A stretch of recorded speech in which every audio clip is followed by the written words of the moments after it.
And I called her and I said, hey, what's the slowest night? And she said, well, Tuesday. I said, we're going to fill your bar and sell some drinks on Tuesday. Yeah, good pitch. This is A New Angle, and I'm your host, Justin Angle, marketing professor at the University of Montana. This podcast is my chance to speak with cool people doing awesome things in and around the great state of Montana. We are proudly underwritten by First Security Bank and Blackfoot Communications.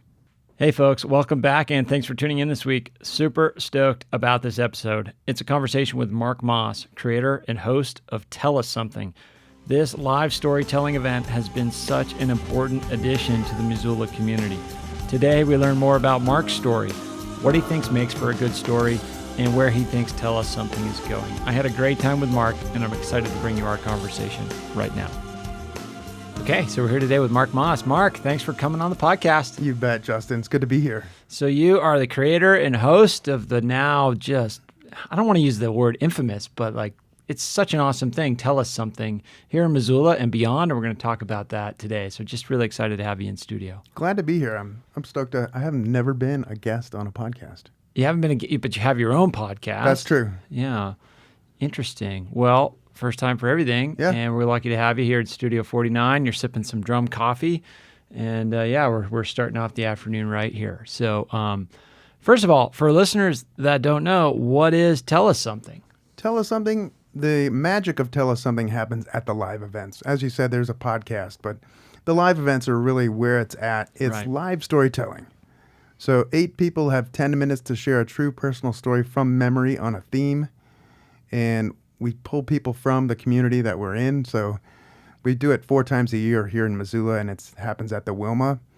And so we just get regular everyday citizens from Missoula, and they call a pitch line, and that number is 406-203-4683. And the next event is June 12th. The theme is, what are the chances? And we're taking pitches right now for that event. So I give that little speech to people Sure. when I'm looking for folks. And we got one in Helena coming up on May 9th, and that's at the Myrna Loy. And the theme there is getting away with it. And I generally, for themes, I sort of crowdsource that. Yeah. People come up to me and say, you know what would be a great theme? Baseball. We should do one about baseball. I'm like, that's really general, but okay, I'll write it down, and I put it in a spreadsheet. Sure. And I've got hundreds of themes that people have suggested, and then towards the end of the year, I throw those out on social media to say, hey, vote for your favorite one. Mm-hmm. And usually I pick, not all 400, but I pick 20 or so, and people vote on the ones they want, and then I say, hey, those are the ones for next year. Right. Here we go. Now, you paint a picture of a very sort of developed professional operation, which it absolutely is, and you're selling out the Wilma every quarter, but it didn't start that way. Let's talk about the genesis of this idea. Where did it come from? And actually, before we even get into that, how did you find Missoula? You've sort of become this Missoula institution in a way, just a key member of this community. Yet how did you arrive here, and what's your story? Well, I am originally from the Akron area of Ohio. My dad and his dad built tires in the rubber shops there, and my dad went on to become a cop. And, I don't know if you know anything about Akron, but it's pretty gritty. It's gritty, city. Yeah, blue collar. Yeah, and I grew up in a town just where outside LeBron is from Akron? LeBron James is from Yeah. Akron. He does great things for that community. Yeah. I went to St. Vincent St. Mary High School for just 2 years, but that's where he graduated. And I stopped going there when I realized that the money that I'm spending, because I was spending my own money to go to high school, Mm-hmm.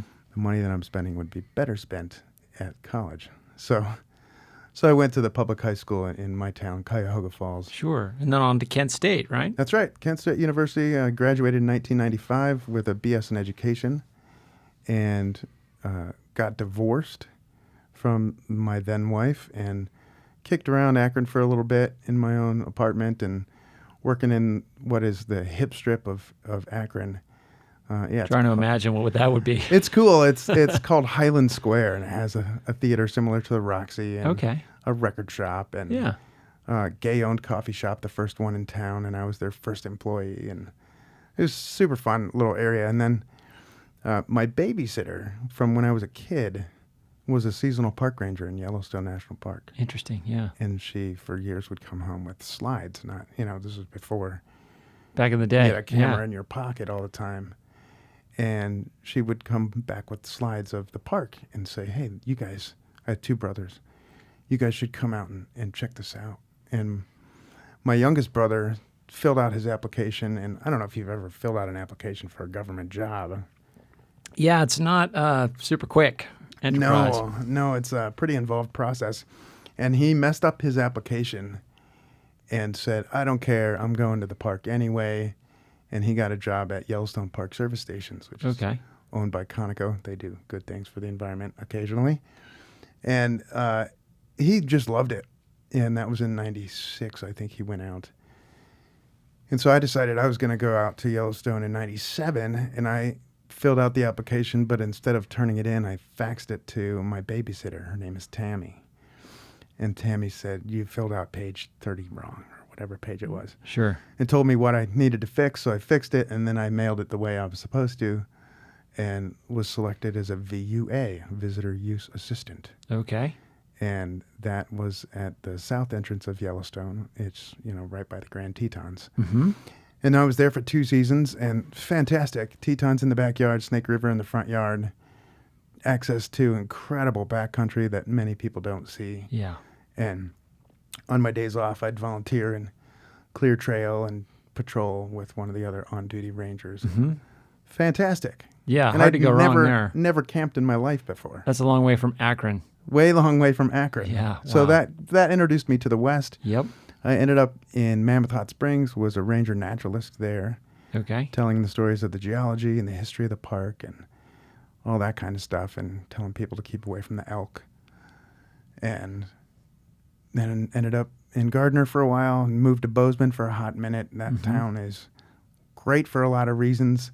I'm a big fan of walking and biking a lot of places, and it's not set up for that. Right. At all, especially if I had to live, because I couldn't afford to live in Bozeman, I had to live in Belgrade.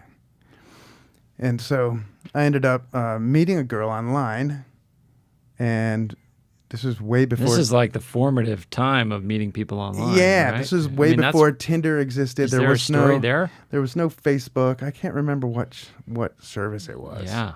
But she came down to Bozeman. I'd come up to Missoula on the weekends. We'd swap back and forth, and she said, you should move to Missoula and be with me. And I said, well, yeah, okay. But she says, I need a break. I need just a few months to just tie up some loose ends and gather my thoughts, and I'll see you in June. I said, great. So I moved here, and I got my own place just in case. Yep. And went to lunch at Flippers, and I'm sitting there eating a burger, and she walks, and she says, what are you doing here? And I said, we talked about this, didn't we? She said, I guess we might have, but I'm moving to Helena. Next week. Next week. Like, well, why is that? Well, I'm moving up there with Ben. I'm like, who the hell is Ben? Oh, man. New characters in the story. So she moves to Helena with Ben, and haven't heard from her much since then. Much. Is it at all? Yeah. Well, occasionally. And so then I kicked around Missoula for a while. Yeah, that got you here. Yeah, that got me here, and I'm grateful for that. Heartbreak for a while, and dated around a little bit, and got a couple different jobs working in the IT industry, doing some QA work, software testing, and then worked in the service department at a holding company for a bank. Right. And got really depressed doing that work. It's isolating. It's lonely, even though you're working in a room full of people. Yeah, cubicles. Awful. Fluorescent lights. Yeah. But in the meantime, between all that stuff, I met my wife. Mm-hmm. The first time I saw her, she was taking her motorcycle helmet off at Charlie's. And all this long, flowing, it's like summer afternoon, beautiful day, long, flowing brown hair all over her leather jacket. And I walk up, it's like, 4:30 in the afternoon. Sure. Can I buy you a drink? She says, oh, I got one. On the motorcycle? And no, it was at the bar, And off she walks. And so I ran into her a few months later and asked her, if I could buy her a drink. And she said, no, I don't think so, but I'll talk to you. And There's a start. You're in a I little asked bit. her out, and she says, no. And every year I asked her out on a date once a year. Wow. And she would either say no or maybe or yes and stand me up. Or let's talk about it. And I would go to where she worked and talk about it the next day. And we were both, wrecked from the night before. Yep. And she's like, why are you here? And so I kept after it. And I had an art show at Noteworthy when it was downtown. Your own art. My art. Okay. Yeah. I was, I've got this theme, right, in my life. I wanted to make art of honoring, I love you and I never want to be without you, and I hate you and I never want to see you again. Both honest feelings that should be acknowledged in the same space. Yep. So I took old love letters and breakup emails and took just snippets of each one of them and made them into these collage with Oh, wow. rusty metal and Sure. broken glass. And Just like gritty stuff. yeah. Raw. And she came to that show and was like, maybe there's something to this guy. This guy's got some depth. Yeah. So we went, she called me and I said, I'm doing the same series again, but the next time I need nude photos. Okay. And I heard that you're a model. She's a figure study model for Patty Canyon Ladies Drawing Group. Okay. And so I said, yeah, Joyce, I need a model. And Joyce says, what does that mean? And I said, well, I'm gonna be including nude photos in this next iteration of this show. The show was called The Leaving and the Left. And she said, I'll do it if I can have a piece of your art. Yeah. And Yeah. So I'm trying to sort of like a little investigative here. So is the premise of the show a priori, or are you are still strategizing your way in? no, the premise of the show was absolutely a priority. Got it. And I needed to make that work. I needed to finish it. And she agreed to come over to my apartment and let me take her clothes off and take photographs of her. And I did that in an utmost professional way. Sure.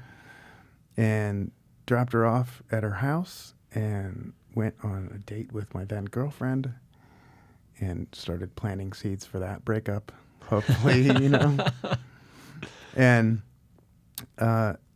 she and I she called me after I had showed her all the photos, and she picked out the ones she liked that I could use. And then she called me later that night, and this is like a week later. Do you want to go out for dinner? She says. I said, yeah, Joyce, I've been asking you to dinner for 4 years. And it was a Sunday, and then there weren't very many locally owned restaurants open on a Sunday. So we ended up having dinner at the Shack. Okay. And that was the only place that was open. It was fine. And we parted ways, and the next day we went on another date and walked on the Kim Williams Trail, and here we are 9 years later, I guess. And yeah, it's been great living with her on the north side for the last 9 years, and got married and all that good stuff. Awesome. So, Classic sort of non-linear love story. Yeah. Which the best ones are, I Yeah. think. So we can quickly tell that Marc is enamored of story, and not only does he like story, he's superb at telling story. So let's fast forward a bit to the sort of genesis of the Tell Us Something idea. Yeah. And then the how did you make it come to life? Well, I was at the Peace Farm up Duncan Drive there. Know it and well. It was a summer night. It was August. Sun was setting, beautiful, quintessential Missoula, awesome day. And I was sitting on a hay bale with about 100 other people, when we all weren't on the same hay bale. Just like one of their garden party nights or something? Yeah, but it was live storytelling. Oh, okay. And it was put on by Josh Schlotnick, who was running the Peace Farm at the time, and Jeremy N. Smith. And it was called Eat Our Words. Okay. And there were a variety of different storytellers, and one of them was Caroline Keyes, of Caroline Keyes and the Lane Splitters. She also was in Broken Valley Roadshow. She's a fantastic author and writer and poetry teacher and just all-around great person, but I didn't know any of that. Sure. I just knew her from around. And she's had just come back from being on tour with the Broken Valley Roadshow in China. Wow. And if you don't know, the Broken Valley Roadshow is a bluegrass band that's now sort of defunct, I guess, with Little Smoky sort of picking up the slack there. Some pieces. Awesome band. Anyway, Caroline was telling us that she can't hear a song that she knows and not sing the words. And that's the setup for the story. And then she talks about being on tour in China and what that was like, and language barrier issues. And then she wants to go to bed. It's, they've been up all night long. It's time to go home. And she wants to just get a couple hours of sleep before the plane. And there's a knock on the door. And it's all of her Chinese friends who don't speak English. Okay. They've been connecting with music. And there's like 15 or 20 of them in the hallway of the hotel room. And they sing Country Roads, Take Me Home, which she has already told us is her least favorite song. In fact, she used the word hate. She hates that song. But she has to sing it because she knows the words, right? It was the first time she never sang it. Oh. She never sang along with the song that she knew. And she got done saying that, and tears are streaming down her face. And she says, I wonder if you guys would sing to me. And the whole Peace Farm is like choking back tears and breaks into song. And we sang, what we knew of that song. And it was like, what just happened? Yeah, like, magic. Amazing. And so that's when I fell in love with personal storytelling. And I believed from that moment that it can be transformative for the teller and the listener. And that's been my experience every time I've been in a live storytelling setting.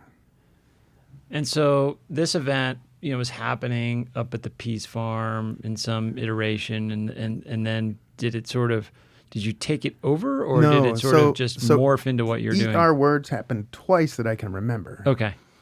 And then a guy who worked at the Pavarello and was a liberal-leaning blogger who had a big Twitter following, so now that sort of sets the time frame. Yep. He decided that he wanted to do a live storytelling event in Missoula, and he wanted to get as many people there as he could, and so he used a well-known storytelling name, but threw the word Missoula onto it to try to, ride their coattails without their permission. Okay. Missoula Moth. Yes, okay, got it.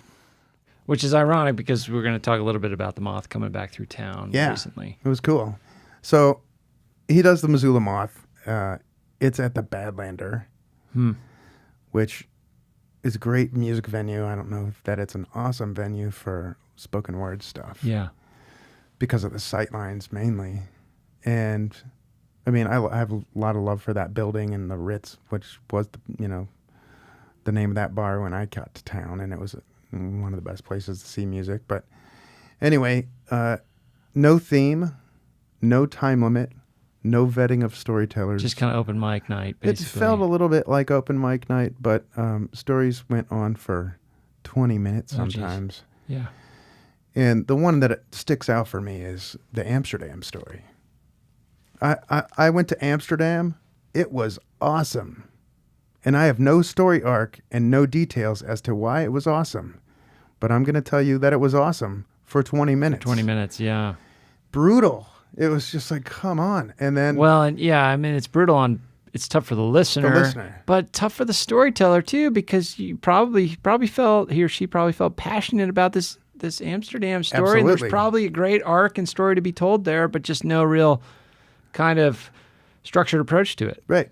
And so, watching those sorts of failures, Yeah. not on her part or, just Sure. like it was people Circumstance. were getting up there and doing their thing, and it was cool that they had the guts to do it. Yep. But they weren't given any sort of guidance.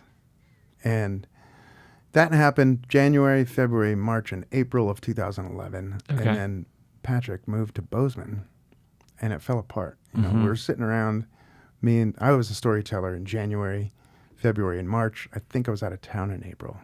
Okay, so you told your story at Badlander. You participated. The first time I told a story, I didn't think I had one. Yeah. I didn't believe that I had a story to share or that any of my stories were worth hearing. And so I told a story that I knew I was trying to push my boundaries. And I thought, I've never done anything like this, so I want to try it. Sure. And so I told a story that I was super familiar with, that I had heard my whole life, which is the story of how my parents met. Mm-hmm. And that involves my dad and mom both working at a library. He is the one who sorts the books. She's the one who works the front desk. And she lies to him about her name. She says her name is Cleo. He doesn't have the guts to ask for her phone number. He asks, instead for her last name, she says it's Patra. He goes home and looks up Cleopatra in the phone book and then realizes he's been had. Yeah. So I tell that story, but I tell it in the first person as if I was my father. Oh, interesting. Yeah. And then that experience was like, oh my gosh, I can do this. Sure. And I have stories.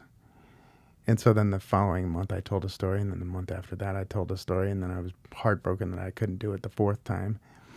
And then I remember later sitting around drinking beers with some of the other tellers, university professor, a journalist, an author, and we were just saying how awesome that event was. Yeah. We should keep it going. And I've never organized anything, and so I was like looking to them to pick up the slack, and I would just help hang flyers or something simple. Sure. Nobody picked up the ball, and so it sort of fell apart. And then in September of that year, the Missoula Art Museum called Patrick and said, hey, can you do the Missoula Moth at the Art Museum for part of our teenie night? Patrick said, I don't live in your town. Yeah, he's moved on. Yeah, and he said, Mark really likes this. You should call Mark. Okay. And I thought, well, it's now or never. Like, I got to do something. Yeah, here's your chance. I've never done anything this big before, and I know that I don't want it to be a one-off. And I also know that if I keep this name, I'm going to build something and then eventually get discovered and have to buy the moth and then have to change the name. Yeah, that would eventually be a problem. Yeah, and so I wanted to get that out of the way. Yeah. So the website crashed through no fault of my own. Nick Shantz was the webmaster at the time. Okay. And he was like... Geoflies? Yeah, Geoflies. Yep. And he says, dude, I don't have time or energy to fix this. Here are the login credentials. You can do it. And it was a CMS that I didn't understand. I'd never used. And so I went to work. And, and in rebuilding it, I linked to themoth.org. And within a couple of days of the website going live, I got an email from Joan Firestone, who was the executive director at the time. Sure. And then I got a phone call from her. And I was like, New York number, who is this? And I let it go to voicemail. And she didn't say anything except, I need to talk to you. Please call me. And she felt, it felt sort of urgent.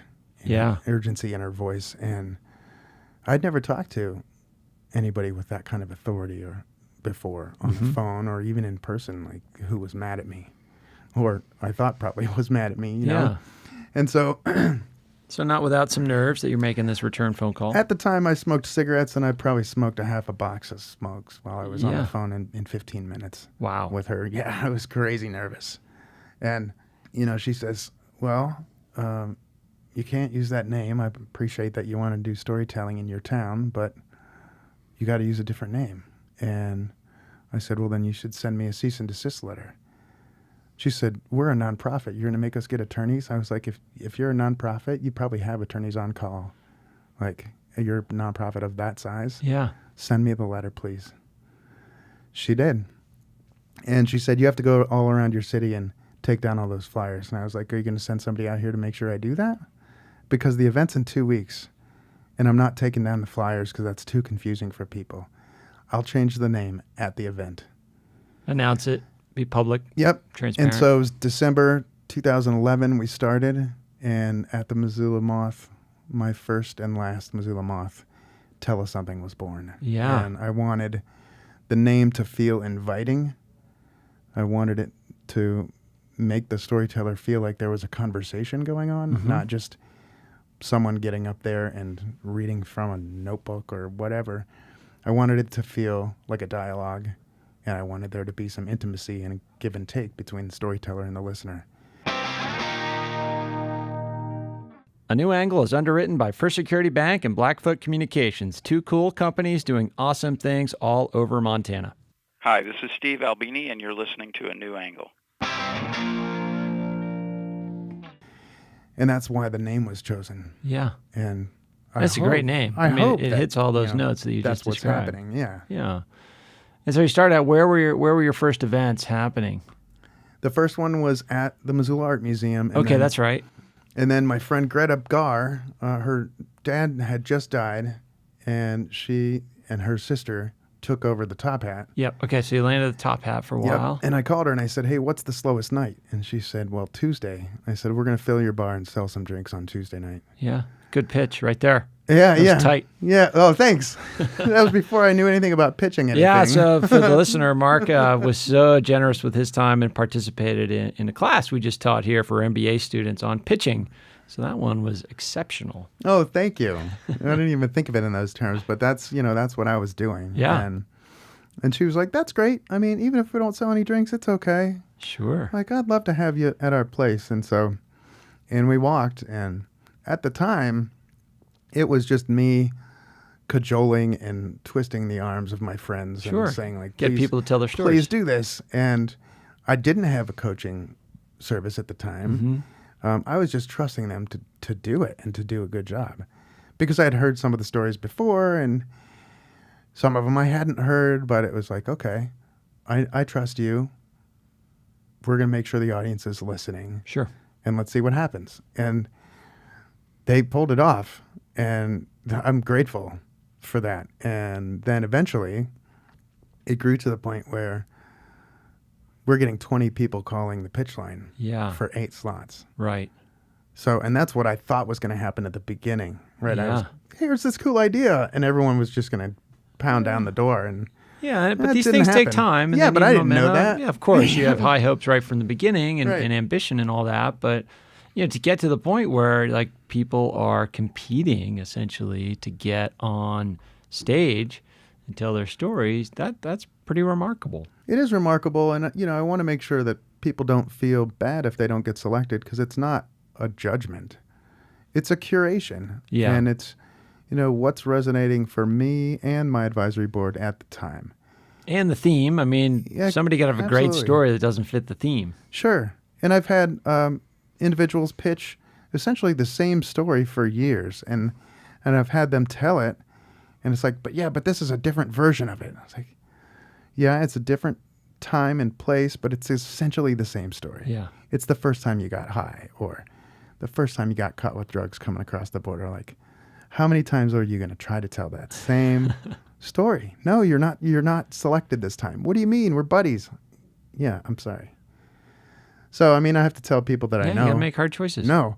And I call everybody. Everybody who pitches gets a phone call from me that says, got your pitch. Deadline is whatever the day is. I'll call you back after that and let Sure. you know. And because I think it's chicken to hide behind an email to say, you didn't make it, and then not answer the email that comes back. We regret to inform you. Come on. Oh, no, it actually starts positive typically. There were many great submissions. Something like we were that. overwhelmed with response. Yeah. Unfortunately, we had to make hard choices. Anyway, you know how these things are written. The second you read the first word and you know you've been Right. axed. Yep. Anyway, Yeah. So not that I I'm call speaking them. from any kind of personal experience No, here. it doesn't sound like it at all. Not scarred No. deeply. Anyway, but this is about you today, Mark, so let's... I'm happy to listen to your story. I haven't had the courage to pitch one yet. Oh, you should. What are the chances is the next one? I know. Yeah. Anyway, we'll come back to that. Okay. He's not letting me off the hook, folks. No. Yeah, we'll come back to that. Okay.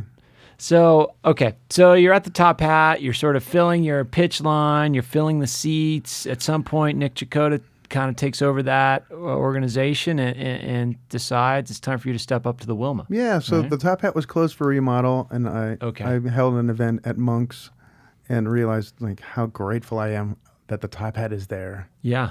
Monk's is great for a lot of things. It's not great for live storytelling. And so Nick invited me back after the remodel. I remember the first time I did sound check after the remodel. People were eating dinner.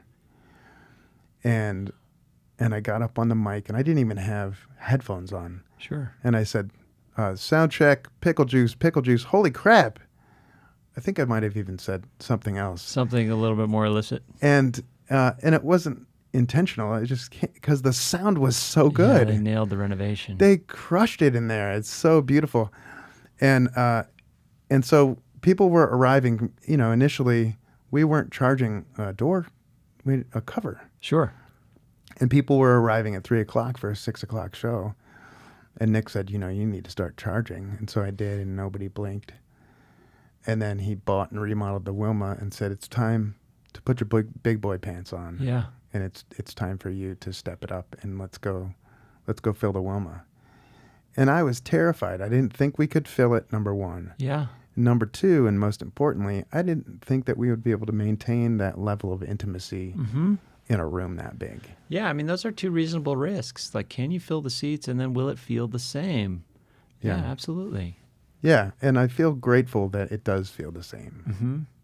I've had people tell me, I sit in the balcony and I feel like I'm in somebody's living room, a very big living room, but I do feel a connection with the storyteller. Like, sometimes I'm laughing so hard I pee my pants, and I'm crying so hard that I don't want to have anybody look at my face. Right.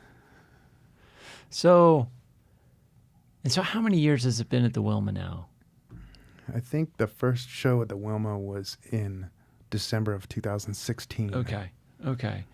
And so the ones that I've been to have just been breathtaking in terms of the energy of the crowd, how into the storytellers there are, the range of characters that are telling their stories, and the quality of those stories. So you spoke a little bit about your selection process. I'd like to learn a little bit more about what you think makes for a good story. What's the structure? What's the style? What are the themes that you sort of look for? Well, the biggest thing that grabs me is a storyteller who is super engaged and passionate about the story that they're telling. Yep. It could not have a story arc. It could not be clear what's going to happen. But if they're super engaged and it sounds like they're coachable, that's certainly something that I'm paying attention to. Interesting. So you can kind of detect coachability in the pitch, perhaps? If somebody's reading from a piece of paper, yeah, the likelihood that they're coachable is lower. And I'm not talking about I'm going to shape your story for you. Yeah. Which is what The Moth does. I want your voice to be able to come out. But often if I engage with somebody who's written something down, what they're trying to do is remember what they wrote instead of being open to change. And I'm not the only one doing the coaching at the workshop. It's a sort of peer coaching situation that I just guide. So I'm looking for stories that haven't been told on the Tell Us Something stage before. Okay. I'm looking for a wide variety of populations, so race, religious, health. Like, I don't want it to turn into all of the stories are about this me overcoming some disease as the storyteller or whatever. Right, but that's happening. That's a big, big part of humanity. Absolutely, right? Absolutely, and so diversity as much as possible. Which you probably think about that with regard to not only storytellers but the stories themselves and the characters represented in those stories, I would think. Yeah, and of course in Missoula we got a lot of travel stories and a lot of outdoor stories, and I think that's fantastic. One of the things that I want to avoid, and I do that by the two big rules, is I want to avoid any sort of slander or calling out on the stage or anything like that. So the big rules are no hate speech and no calls to action. So that's selling. Yeah, you can't sell your stuff. Can't sell your stuff or your ideas, and that could be religious or political or whatever. Of course. And that doesn't, people don't always stick to that, but I set the intention and I give them those rules, and then I trust them. Yeah. Because there's nothing I can do once they go in front of that curtain. Right. And I've had people say, when they're on the mic, and then, our fundraiser is this week and the number to call is whatever. Right. Here's my Kickstarter. Hang on a second. I already told you not to do that. And now I have to call you out on it, and you're a prominent member of this community, and now I have to say to you privately, like, why did you do that? Yeah. So that's not comfortable. No, not at all. But the Yeah, audience is trusting me to give them a safe space to listen and Right. not have them. not be sold stuff. Right. Yeah. I mean, that's fair. That's a compact. Yeah. That has to be respected. Right. Okay. So back to the components of a good story. We got passion. We got coachability. Beginning, middle, and end. Right. Some People need structure. to have that. And, in your class, Yeah, the 5 beats. there are 5 beats of a story where, we can have the characters at the beginning. There's a setup. We know that there's something to lose or gain. And there's conflict. Mm-hmm. And the person either loses or gains that thing throughout the course of the story. And that's it. That's pretty simple.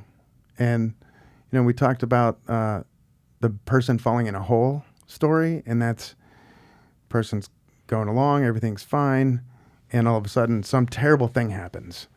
And then he has to, or she has to solve that problem. Right. Hit rock bottom, turning point, Right. and then the rise. Very most common type of story, and the Cinderella story being the opposite, where everything's terrible, and then they have short rises, and then everything's awesome. That one's harder to tell, but the most common one I see is the first kind. Okay. Yep. Yeah, and so these are some kind of structures narrative structures that we're kind of accustomed to hearing. So it's sort of the structure of the story itself kind of puts you at ease.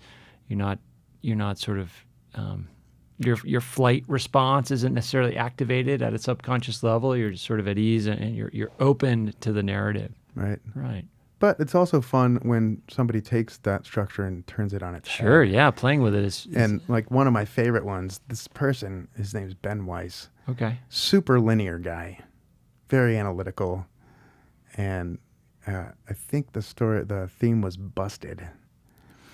And he came over to he couldn't make the workshop, so he came over to my house for a one-on-one, and we sat around a fire drinking beers and sort of working through his story. And he told a very linear story about a birthday party that lasted until the early hours of the morning, hungover, drunk, still maybe, finding birth control pills and taking them, Oh, geez. all of them, Okay. Interesting. and and then going to visit his mother-in-law and go crabbing. Okay. And that was the linear Yeah. thing. Right. Right. Yeah. And I suggested let's start maybe at the crabbing scene. At the crabbing. And he tried that, and I haven't gone back and listened to the story recently, so I may be getting some of the details wrong, but it was so much funnier. Yeah. And he was like, I never would have thought to try that. And it was one of my favorite stories. So you have this process, you initially vet the storytellers through the pitch process. Right. Then you have a selection process, some coaching workshops till you get them to stage. I mean, talk about that evening. Like those people, there has to be quite a range of emotions backstage. Like people terrified, people excited, Yeah. and everything in between. So the storytellers sit in the audience. Okay. So there's no green room, and they're not hanging out backstage. Yep. So there's a lot of reasons for that. One of them is so that the storytellers can sort of feel the energy of the Sure. audience Yeah, as the yeah. night's progressing.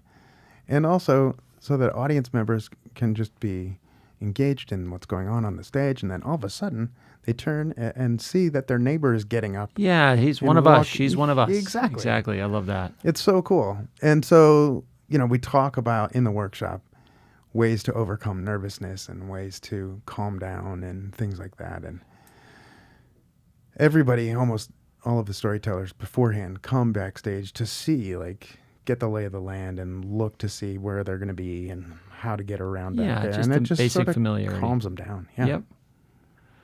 Yep. And then they go out there. And they go out there and they open their hearts and bare their souls, and And what a joy for you to see that happen. it's incredible. Yeah. And I'm just overcome with gratitude Yeah. because that people trust me enough to come to the event and also share themselves and in such intimate ways. And so now you're trying to expand the enterprise a little bit. You got a show Probably at the time we release this, it will have just have happened up in Helena. Yeah.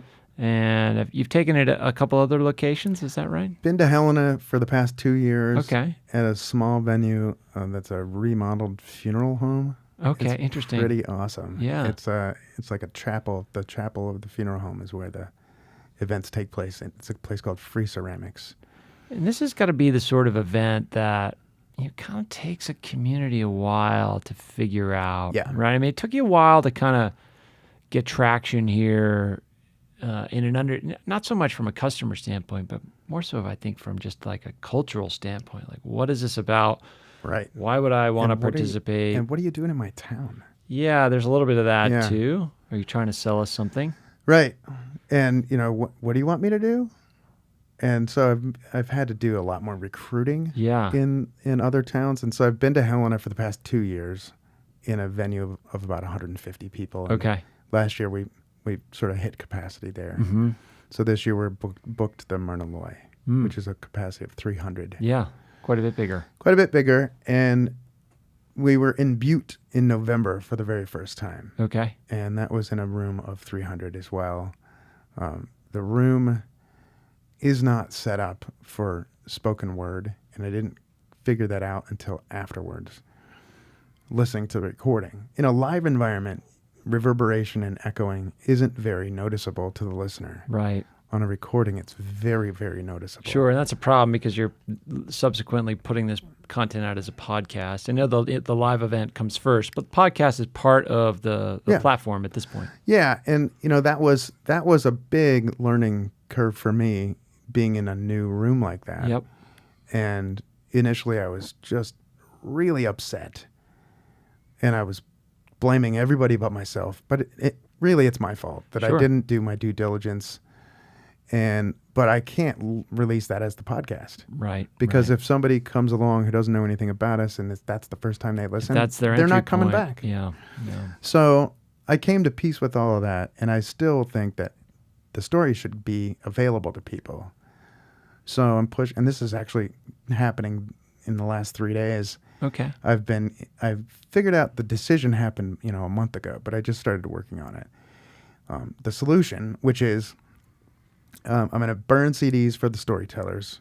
Okay. Because they're all not tech people and they don't know what podcasts are, and they don't know how to stream things, and all of that's fine. But they deserve to have their story available. And so the big challenge that I've had is I can't burn CD and audio CD. iTunes is failing. I mean, it burns and it plays in my car. Geez. It plays in my car and it plays on my computer. I mean, I can't remember the last time I burned a CD. So yeah, I mean, does the technology even exist? It plays in my car and in the computer, but it won't play in a standard CD player, Sure. like hooked up to your stereo. Yeah. So I've tried it with iTunes. I've tried it with Audacity, Yep. the Adobe product. I've tried it with Nero, and Nero is getting me closer. Not every CD works, so I'll burn 5 CDs and only 3 of them work. Yeah. So all of that's going on. I need 10 CDs and I've got 7. And I've got a stack of, 3 inches How of many did it take to get film. 7? Yeah. But for the rest of us, I'm going to put them on SoundCloud. Okay. Super. After I've sold this, after I have sent the CDs to the storytellers.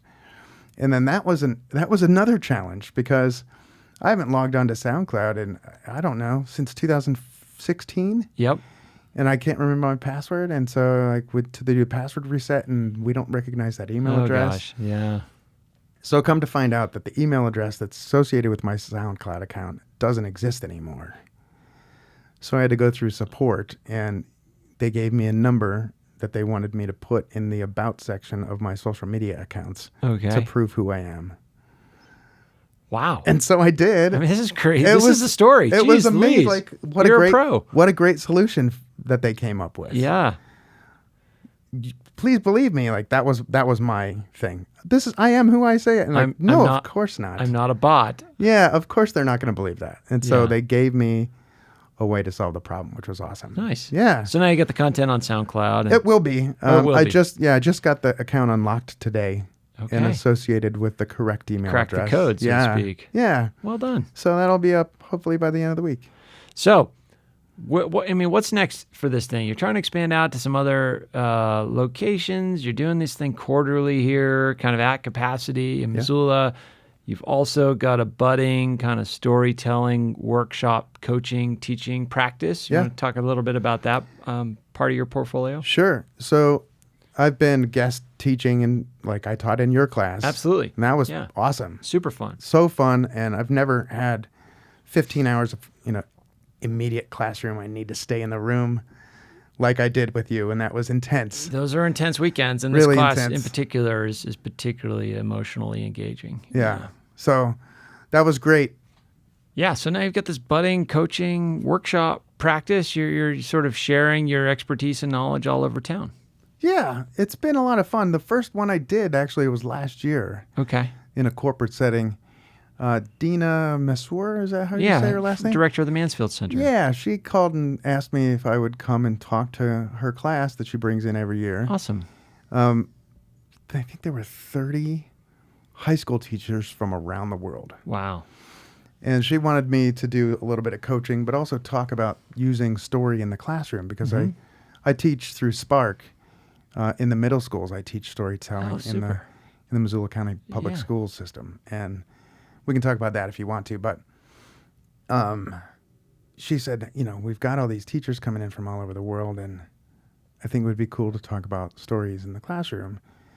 And the first thing I said was, you have to also be able to share your own story if you want your kids to do it. And you got to be vulnerable in front of them. Mm-hmm. And some people are like, what does that mean? Yeah. So we broke up into groups and, gave them a little bit of story structure and how that all works and stuff. And then after that, one sort of like we did here in your class, one person in the group was nominated by the group to share their story in front of the class. Mm-hmm. And of those people, Dina and her people, her team, selected one to share a story at Tell Us Something. Okay. Oh, interesting. Yeah, and this woman's name was Nirma, and she is from Montenegro, which is formerly Yugoslavia. Yep. And she shared a story of being the first one of the group to arrive in Missoula and at night. And so she was like, this town is abandoned. Was this sure. Is this a zombie movie? What's happening here? And it was scary, at first, and then beautiful, loving community accepting a stranger. And it was super heartwarming. And what I heard later was that group was the tightest group she's ever worked with. Okay. And she attributes it to the story coaching. Yeah. So that was great. That's got to be reaffirming. Yeah, I did something right. Yeah. And so then I sort of soft launched, word of mouth. People said, hey, I heard you do this coaching thing. Uh-huh. I'd like to have you come talk to my team. And so, I'm doing a little bit of corporate workshops. Yep. And there's pricing for that, and there's pricing for nonprofits. And then we also have one-on-one workshops available too for just somebody who maybe they're getting ready for a job interview, or maybe they have a story to tell. Maybe they're getting ready for a TED Talk. Who knows? But I can help. Yeah, everybody needs an elevator pitch. I mean, you just gotta be ready to seize the moment when that moment arrives. Right. And a lot of that coaching, at least in the beginning, is just listening. Yeah. Listening and asking the right questions. Sure. So the next event is, what are the chances coming up? Is it June 12th? June 12th at the Wilma. June 12th. Get your tickets in advance, folks. These things sell out. Probably hard to get tickets at the door. Get them. You can get them through your website, tellussomething.org. Tellussomething.org. There's a link to the ticketing site. You can get them at the Top Hat Lounge box office. They have them available at Rockin' Rudy's as well.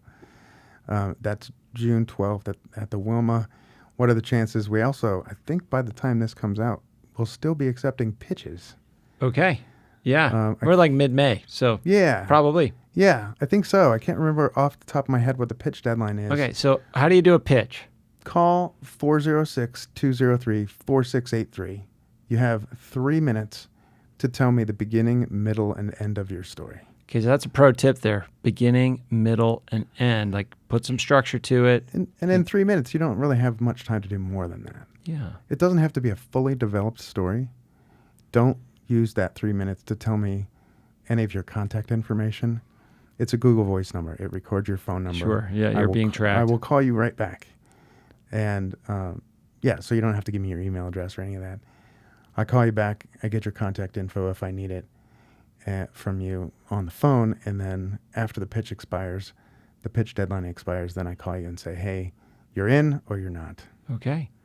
Well, Marc, super stoked about what you're doing, what it means for this community, what people are getting out of it, and also really appreciate the partnership we're kind of working on with getting you involved in our classes and coming on the pod, and just look forward to lots of cool stuff in the future. So thanks for coming on. Thanks, and you're going to pitch, right, Justin?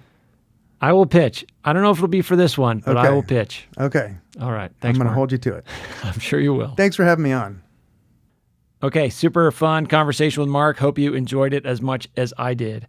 Check out Tell Us Something. The next event is June 12th. Tickets available online. Okay, next week we bring you my conversation with Montana radio legend Brian Kahn. It's a good one, and I'm excited to bring it to you next week. Thanks for listening to A New Angle. We really appreciate it. And we're coming to you from Studio 49, part of the Michelle and Lauren Hansen Media Lab at the University of Montana College of Business. Remember that this podcast was supported by CED, Consolidated Electrical Distributors. These guys pretty much sell anything electrical you'd ever need, but they also hire a ton of our students. If you want to learn more about jobs at CED, visit cedcareers.com. Before we go, I want to thank some important peeps. Executive producer, Stefan Borsum. Producer, Aidan Morton. And interns, Aspen Runkle, Max Gibson, and Ellie Hanasek. Huge thanks to VTO, Jeff Ament, and John Wicks for the tunes. And finally, props to Jeff Meese, our master of all things sound. Finally, if you have any questions, suggestions, comments, insults, whatever, please email me at anewangle@umontana.edu. Help us spread the word, and be sure to use the hashtag #anewangle when you do. Thanks a lot. See you next time.